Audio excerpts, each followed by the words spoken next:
Hi, welcome to The Spice is Right. We've got an exciting, well, what do we have today? What do we have? Thanks for coming back. I appreciate it. Thank you for all the new subscribers. You guys are fun. You guys are cool. I appreciate that. We've got another fun episode for you. This one's a little different because not only is it fun, it's fun key because we're starting with our very first fermented hot sauce on The Spice is Right. I had a lot of fun making it. You don't know that I've made it already, but with the modern editing tricks, I've already made a batch of this, but as I'm editing it, it's going to look, you'll see, we're on the same page. Cue intro, let's do that. Let's just roll the intro.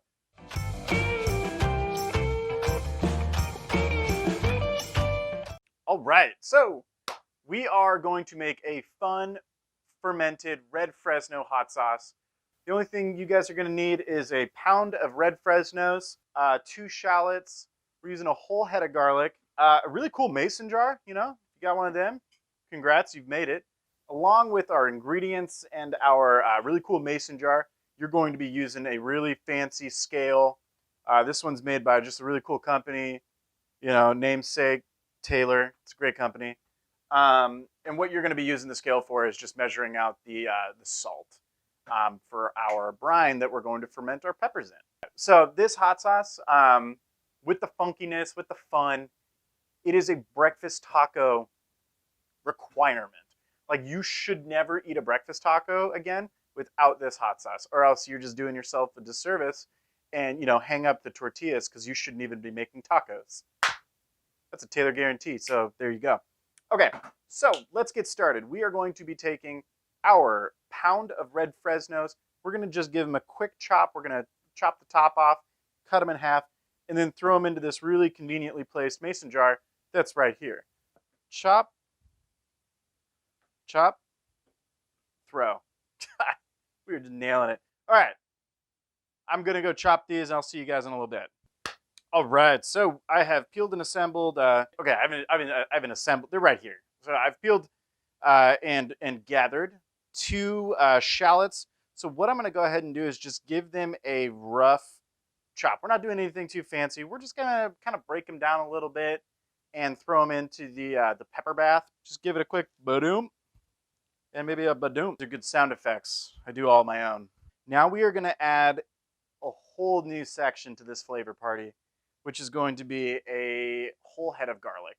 What we're going to do is peel each clove of garlic and just give them a little smash, and then throw them on into the flavor bath. So this guy, he's now going. That's the first one. He's the bravest of all the garlic. Also, you know, one thing I hate about garlic is you think it's going to be a big clove of garlic, and it's this size. Like, I don't want to peel each individual clove. Come on, like garlic, get your shit together. Like what? This is another. You're not a clove of garlic. You're a failure. That's a clove of garlic. That's a big boy. The smell of a fermented hot sauce when you're burping it, and we'll get into burping later. Not like the traditional sense of the burp, like the, you know, hot sense of burping. That came out weird. I'm gonna stick with it. Burping in the hot sense is tied to hot sauce. But yeah, when we start fermenting this stuff and it starts to really bubble up, it's just a good smell. Honestly, like, if you've not fermented anything before and you've not fermented hot sauce and you haven't even jumped into that funky realm, it will be the thing that you walk away from. You're like, I did not realize something that, you know, I haven't cooked it, I haven't really done anything, and it's just becoming tasty on its own. I think that's the coolest part about fermented hot sauce, is like, you really don't do anything. They do all the work and you sit there and get the glory. You know, you get like 100 views on YouTube. Like, what? Things have happened since our last video. You know, Spotify did the whole, you know, what was your favorite music? That was fun. I mean, I was like, wow, I listened to a lot of Taylor Swift. I'm in the top 2%. I was proud until I started seeing like some people are way better than that. But, you know, to each their own. What embarrassing songs did you have in there? Like, I had the song from Eurovision. Didn't know I listened to that on repeat. So the next thing we're going to do is we're going to grab the brine, and then we are good to go.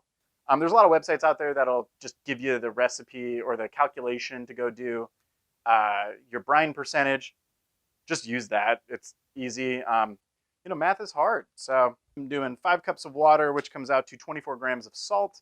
Okay, so what I've done is I've taken 5 cups of warm water. Now, depending on where you live, you might have too much chlorine in your water to actually use tap water. Here in Portland, we're like healthy as we don't have chlorine, so we're good. So I can use regular tap water. Some folks might have to use like distilled or bottled, whatever, use a different kind of water. That's up to you. So what we're gonna do, I've got warm water. I'm taking 24 grams of salt and I'm just kind of pouring it into this bad boy and then using this really cool spoon to just stir. It's pretty crazy. Here we go. Ooh, got a good looking brine here. That's what you want. All right, so you're just gonna stir it up until the salt is dissolved. We're taking our 2% brine. We're gonna pour it into our mason jar, and then we're done. Oh God. If you don't have a fermentation weight, you can actually use a plastic bag, like a little sandwich Ziploc bag. Fill it with water. If you have leftover brine after you've kind of filled the mason jar up, you can pour that brine in here so you're not wasting it. But you're basically taking the Ziploc bag and you're kind of pushing down the solids. So we're gonna go ahead and close this up. Give it a little shaky shake. All right, so we are done. So basically, take a break, relax, but don't.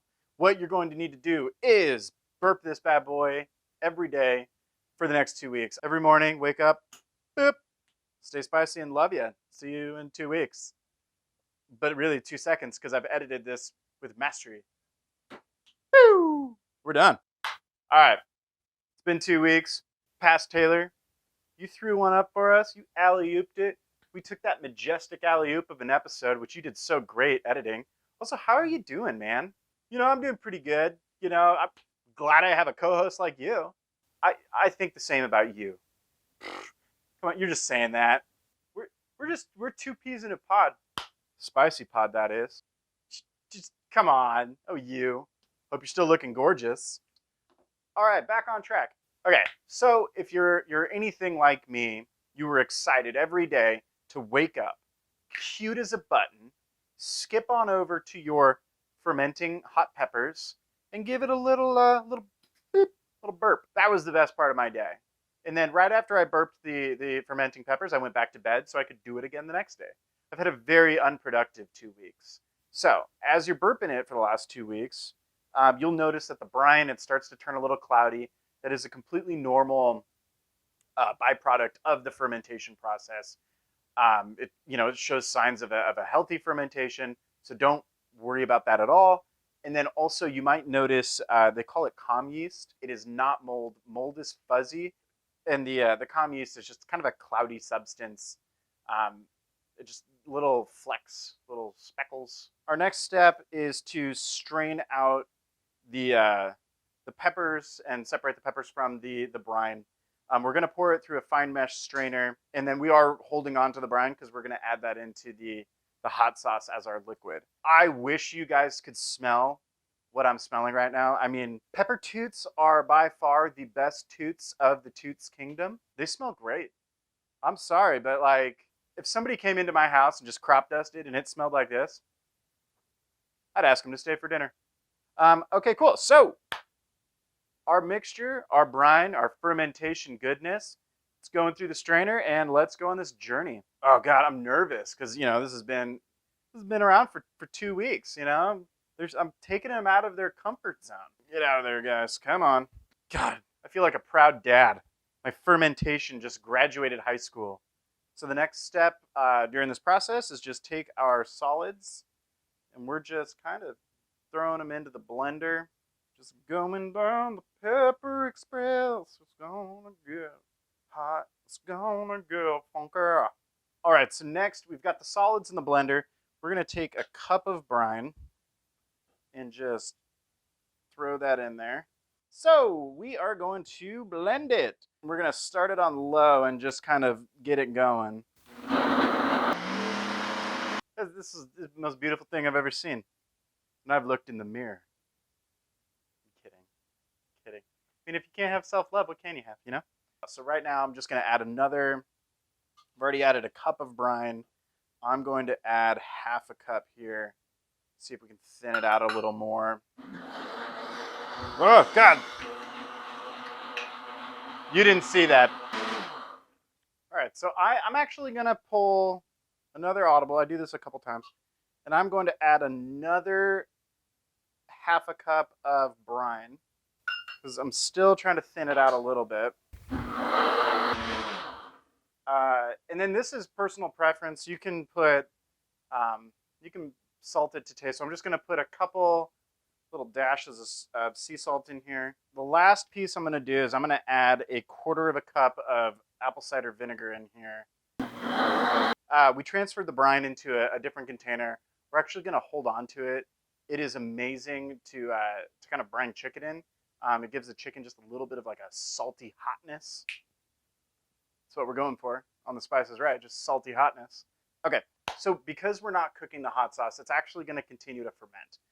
Because of that, a lot of people just put them into these squeeze bottles because these will not, there's no cap on them. They're not going to blow up in your refrigerator. If you do happen to put them into a woozy bottle, same way that you burped your fermentation throughout, the 2 weeks that it was fermenting, you're going to kind of do the same thing every time you use the hot sauce. But just keep in mind, if you do put it into a glass woozy bottle and you've got a tight lid on it, you do run the risk of it becoming a hot hazard in your refrigerator. All right, let's do this. We are going to just bottle it up. All right, so what we've got here is a fermented Red Fresno garlic and shallot hot sauce. On a hotness scale, I would give it like a solid Anson Mount. If you've not seen Hell on Wheels, it's a good show. It's about choo-choo trains being built across America. And also, I think that's a dynamite joke. So it's pretty hot. Now, this is insulting to Anson Mount because as a joke, it said on a hotness scale, it's Anson Mount. But it really comes out to probably a 7. And we both know, the dude's not a 7. Yeah, it's probably a 7 out of 10 on a hot. You know what? I'm lying. It's a solid 6. It's a 6 out of 10 on the hotness scale. It's very forward on the garlic. Like you get a punch of garlic right up front. So if you don't like garlic, this might not be the sauce for you. But you kind of get funky garlic. So if you don't like garlic, have you had funky garlic? Because if you haven't done that, you're missing out. All right, guys. We're at the end of the episode, wrapping up. We've got a funky, fresh, Red Fresno. It's fun. Garlic hot sauce. I mean, I can't say how fun this hot sauce is. It's got such a cool flavor. It's got like a weird depth to it, but it's a funky, weird depth, and we're all about that. Thanks for watching. I appreciate it. Like and subscribe. And until next time, stay spicy. Love you. Garlic crushing the garlic crushing until it's all gone. We're just crushing the garlic.